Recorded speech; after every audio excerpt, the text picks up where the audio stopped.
continuer Bezrat Hashem les Korové Or de où on s'est arrêté la dernière fois. On est au paragraphe 7. Vechirot aviv et kol ze irba likzof alav meod v'alach vegersho mibeto.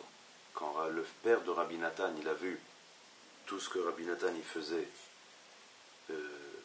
envers, c'est-à-dire il a tout le choix qu'il a choisi d'arrêter de travailler pour le tzaddik et tout ça. Alors le père de Rabbi Nathan il a décidé de jeter Rabbi Nathan de sa maison.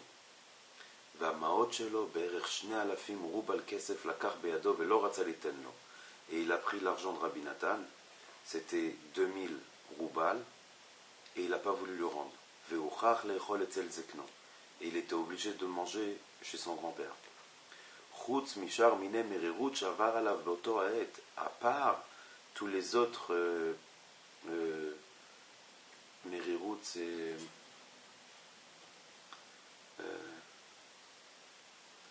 tous les autres problèmes qu'il avait à part ça, alors il avait aussi maintenant son père sur sa tête. Et ça l'a pas dérangé non plus Rabbi Nathan de continuer. Et il a continué et il s'est même renforcé dans le travail du Dieu éternel encore plus. Et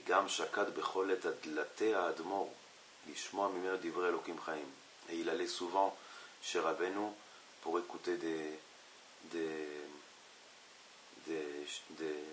Torahs du tzaddik. Et des fois, il y avait des moments où son père, il était...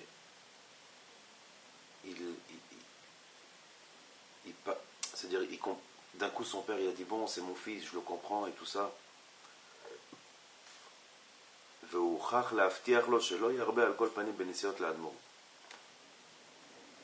Et il a fait en sorte qu'il oblige de ne pas exagérer dans les voyages pour aller chez Rabbeinu.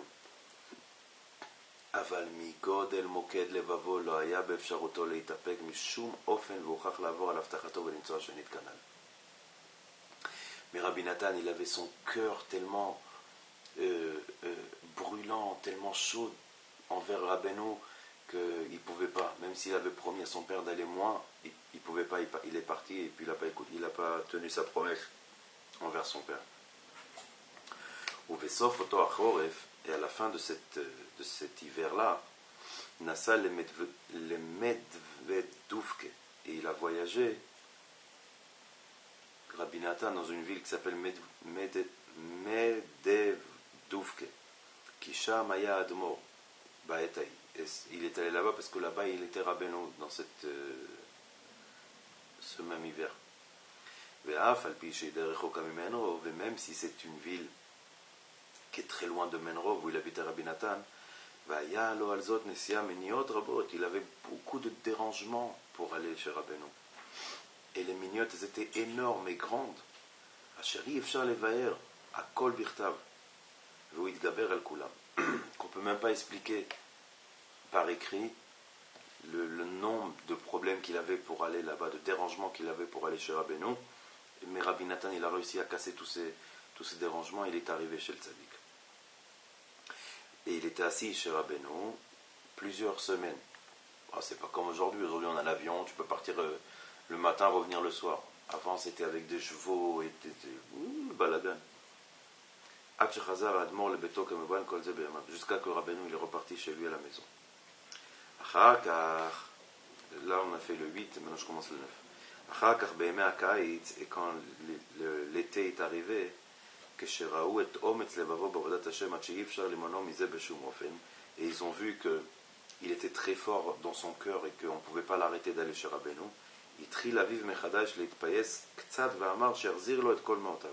Et son père il a commencé à dire bon, peut-être que c'est quand même mon fils, je ne peux pas le laisser comme ça. Il a commencé à lui rendre son argent tout doucement.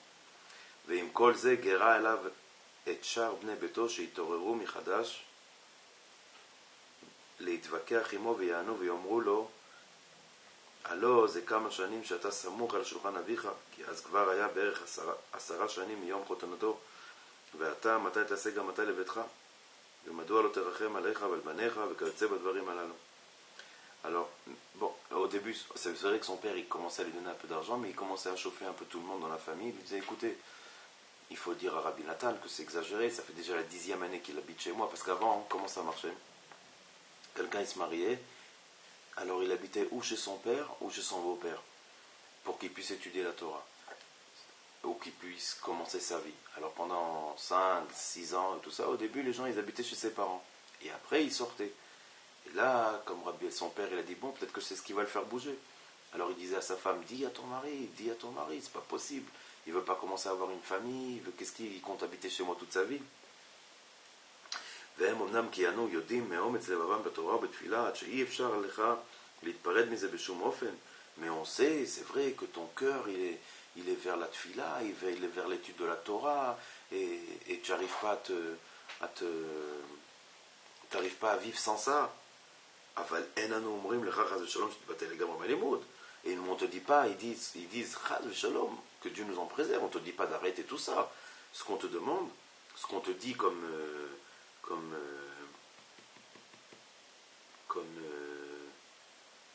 et ça, comme conseil, שנזכיר לך חנות, qu'on va te louer un magasin, וזוגתך תשב כל היום בחנות, et que ta femme sera assise toute la journée dans le magasin, ואתה לא יהיה לך שום עסק בזה, et toi tu feras rien.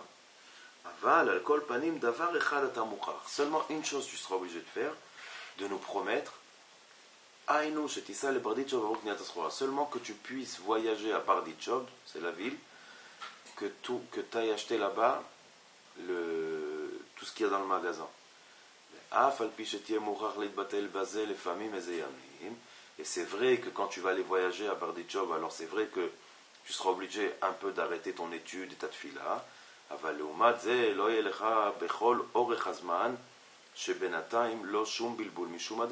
Mais, d'un autre côté, après tu seras tranquille et personne ne te dérangera. Velo shum bitul, et personne ne pourra t'arrêter de faire ce que tu fais. Et plusieurs, ils lui ont parlé, à chaque fois ils lui parlaient avec notre histoire et tout ça, ils essayaient de lui parler dans leur cœur, dans le cœur de Rabbi Nathan, et lui il n'écoutait pas, il s'en foutait de tout ça.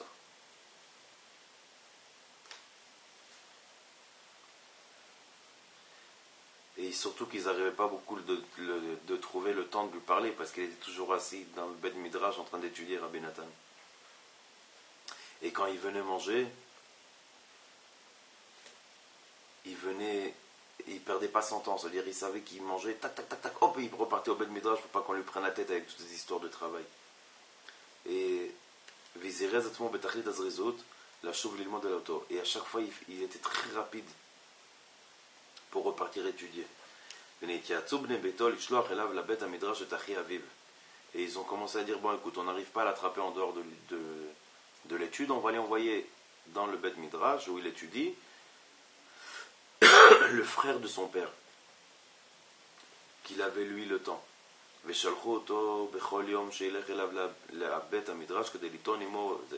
Et tous les jours il envoyait le frère de son père pour qu'il lui prenne la tête avec le travail.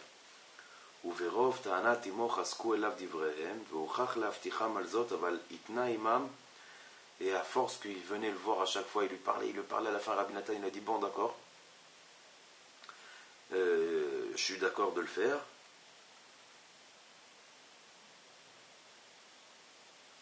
אבל יתנה עמם שעל כל פנים לא יהיה לו שום עסק אחר זולת הנסיעה. Mais il a dit, je suis d'accord d'y aller, mais moi je m'occupe de rien. Je m'occupe pas de trouver un cheval, de trouver la charrette, de trouver les trucs. Moi je monte directement sur la charrette, je vais à Barditchov, je prends la came du magasin et je reviens. Je fais rien. Parce qu'avant il fallait s'occuper, maintenant on va trouver un camion, on va trouver le truc, Il a dit Rabbi Nathan, moi je suis assis au Beth Midrash, quand la charrette elle sera prête, vous m'appelez, je vais là-bas, on fait monter la came et je reviens. Ki hem be'atzmam yaskiru lo agala, que eux ils vont louer la charrette et tout ça. Et que lui, la seule chose qui lui reste à faire, c'est d'acheter la cam à Barditchov.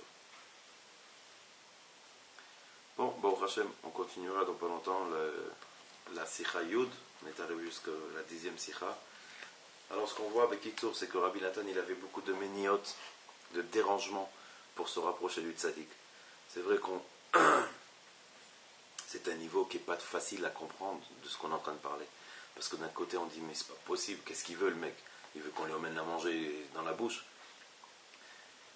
Mais Rabbi Nathan, il n'avait pas besoin de manger, il n'avait pas besoin qu'on lui emmène à manger. Tout ce qui l'intéressait, Rabbi Nathan, c'est qu'après qu'il a compris qu'il y avait Rabbeinu dans ce monde, après qu'il a découvert ce tzaddik-là, il a compris que tout ce monde, c'est rien. Tout ce monde, c'est une sorte de passage où on est en train de passer de droite à gauche, et à la fin, c'est fini. Et Rabbi Nathan, il a dit, qu'est-ce que je vais perdre mon temps à faire de l'argent, ou à vendre de la cam, ou aller acheter de la cam, puisqu'à la fin, quand je vais arriver dans le trou, je vais payer quoi? Je vais payer que j'ai pas assez étudié, je vais payer que j'ai pas assez prié. Bon, c'est un niveau très très haut, Rabbi Nathan. C'est vrai qu'on est loin de ça. Mais s'il y a eu ça, et si on nous raconte ça, c'est pas pour qu'on dise, bon, nous on n'est pas Rabbi Nathan, hein, nous tu sais d'où on vient. C'est pas pour ça. Si on nous a raconté ça, c'est pour qu'on sache que ça existe, et pour que, au moins dans un endroit, dans notre cœur ou dans notre tête, on a envie, ou on va faire en sorte qu'on va diminuer un peu de notre travail pour Hachem, ou un peu des envies de ce monde pour Hachem. Et Bezrat Hachem, qu'on puisse, grâce à ça, se rapprocher au tzaddik encore plus. Qu'on puisse être collé au tzaddik, mamash, collé comme de la colle. Tov, nanach. Espérons qu'Hachem nous ouvre les portes de la parnassa sans qu'on travaille, et la porte de la réfoua, de la guérison, je crois qu'on dit guérison, sans qu'on aille chez les docteurs. Aïe aïe aïe. Rabbi Nathan. Rabbi Nathan, c'est quelque chose, c'est une bombe atomique. Le maître Rabbeinu, il a dit, sans Rabbi Nathan, il n'y aurait plus rien de moi. Rabbeinu Akadosh, Rabbi Nachman de Breslev, il a dit, s'il n'y avait pas Rabbi Nathan, personne n'aurait su qui je suis moi. C'est-à-dire que nous, on va à Ouman, on part à Ouman, on étudie le livre de Rabbeinu, on va dans le shiur de Breslev, oh là là, on a entendu un shiur de Rabbeinu, maman. Tout ça, c'est grâce à Rabbi Nathan. Tout ça, c'est grâce à Rabbi Nathan. On doit remercier Rabbi Nathan du matin jusqu'au soir. Et là, c'est rien. Ce qu'il a passé, là, c'est rien. Si on arrive à étudier un jour, qu'est-ce qu'il a passé, Rabbi Nathan, après que Rabbeinu il est parti de ce monde, c'est là où il a commencé à souffrir. Il y a eu un moment où Rabbi Nathan, il avait que 5 élèves, que personne ne voulait se rapprocher de lui. Que les mitnagdim juifs, qu'est-ce qu'ils faisaient? Tout ce qui était en rapport avec Rabbi Nathan, il les accrochait sur un cheval. Enfin, il les accrochait avec une ficelle, et le cheval, il tirait jusqu'à quand il crie, j'ai aucun rapport avec Rabbi Nathan, je jure sur la Torah d'Israël que j'ai aucun rapport avec Rabbi Nathan, etc. Alors il lâchait. C'est des trucs de ouf. Et Rabbi Nathan, il était fort, il n'a pas lâché. Il n'a pas lâché parce qu'il a vu qu'il allait arriver à une époque où sans Rabbeinu, on serait rien. Les gens, ils peuvent dire ce qu'ils veulent. Sans Rabbeinu, on serait rien. Sans le Tikkun HaKlali, on n'aurait aucune réparation dans ce monde. Sans l'Aïd Bodédout, quelqu'un il peut étudier la Torah du matin jusqu'au soir. S'il ne prie pas, cette Torah, ça sert à rien. Ça sert à quoi? C'est comme prendre un verre, faire un trou ici et remplir. Bon, c'est bien beau, mais quand tu vas boire, qu'est-ce que tu vas boire? Rien, parce qu'il y a un trou. Mais la prière, c'est quoi? La prière, c'est ce qui te ferme les trous. C'est que j'étudie pas pour le kavod, j'étudie pas pour l'argent, j'étudie parce que je veux étudier, et j'étudie parce que je veux me rapprocher d'Hachem. Tac, ça c'est ce qui ferme les trous. Et là, ça se remplit. Qu'est-ce qui est mieux, d'avoir un verre avec un tout petit peu d'eau, ou un verre qui est plein, où tu jettes de l'eau, mais il n'y a rien en bas? Ça sert à rien. Ça, c'est Rabbeinu. Et ça, on l'a reçu grâce à Rabbi Nathan. Il faut remercier Rabbi Nathan. Il faut voyager sur la tombe de Rabbi Nathan, aller lui dire merci. Shabbat prochain, c'est l'anniversaire de Rabbi Nathan, Bezrat Hashem. Tov, en espérant que ce shiur-là, il soit la réussite de tous mes frères en France, qui puissent se rapprocher de Rabbeinu, qui puissent se rapprocher du tzaddik à Emet grâce à Rabbi Nathan, et que Dieu il ouvre toutes les portes de la Parnassa, qui puissent, Bezrat Hashem, rester à la synagogue, étudier, et dans la Hafsaka, entre les shiurim, ressort un petit téléphone. Dan, je t'ai fait rentrer 20 000 euros. Hein. Non, c'est aucun rapport aux 100 000 que je te dois. D'accord, allez, bye. Ah, tu diras à Jamie que c'est bon hein, pour les restaurants. J'achète tout. D'accord, allez, bye. Franck, il est avec vous? Ah, il étudie aussi. Alors tu te dis à Franck que pour les billets d'avion, c'est bon. On a tout vendu pour les 5 ans qui arrivent. Allez, bye. Et Yo-Yo, je vous dirai pas ce que j'ai fait pour lui. Allez, bye. Je vous adore.